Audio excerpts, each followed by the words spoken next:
Sa mapagpalang araw po sa inyong lahat. Ngayon po ay August 5, 2026. Miyerkules ng ika-18 linggo sa karaniwang panahon.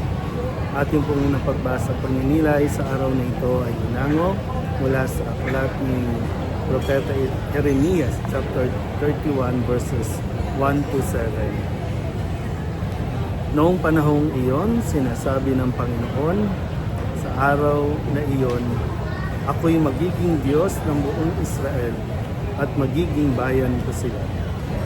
Sinasabi pa ng Panginoon, ang mga nakaligtas sa patayan ay kinaawaan ko naman sa ilang.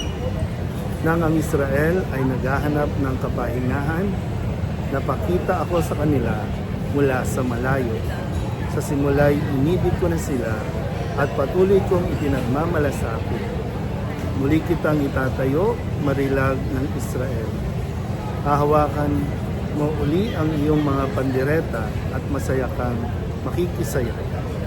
Muli kang magtatanim ng ubas sa mga burol ng Samaria. Magtatanim ang mga manananim at magpapasasa sa ibubungan niyon. Pagkat darating ang araw na hihiyaw ang mga bantay mula sa kaburulan ng Ephraim. Hali kayo, umakyat tayo sa Sion sa Panginoon na ating Diyos. Sabi ng Panginoon, umawit kayo sa kagalakan alang-alang kay Jacob. Ipagbunyi ninyo ang pinakadakilang bansa.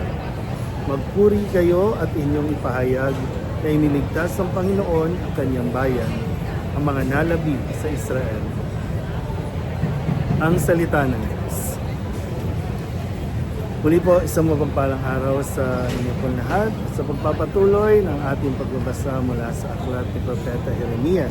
Sa ating unang pagbasa ay pinangako ng Panginoong Diyos ang pagpapanumbalik sa Israel.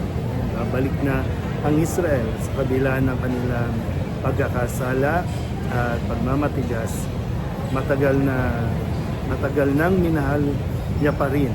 Kahit matigas ang ulo nila ay minamahal pa rin sila ng Panginoon at nais na sila ay mapanibago ng puso. Kaya nga ang pagpapanumbalik sa Israel at Juda ay sumasagisag sa planong pangkaligtasan ng Diyos na bukas sa lahat ng mga tumatanggap nito sa kanilang buhay. Sa atin din, sa mga nakikinig at mga nakakabasa ng ating unang pagbasa na talagang ang paanyaya lagi ng Diyos ay tayo ay manumbalik sa Kanya.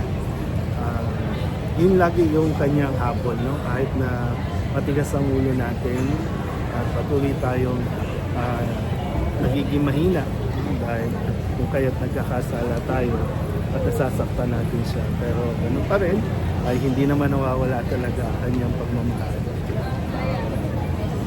May mga pangyayari na minsan kala natin iniwanan na tayo ng Diyos o pinabayaan na tayo ng Diyos, pero nakamasid lang pala siya, no?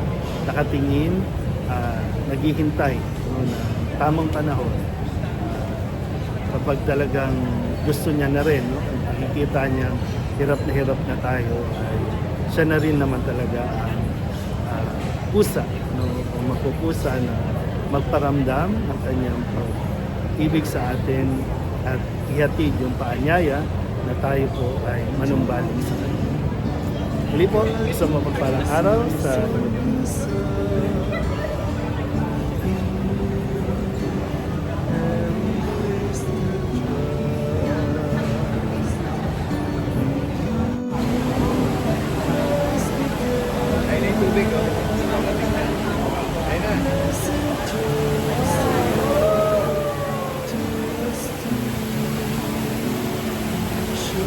yourself a Father and guide us in the path of life.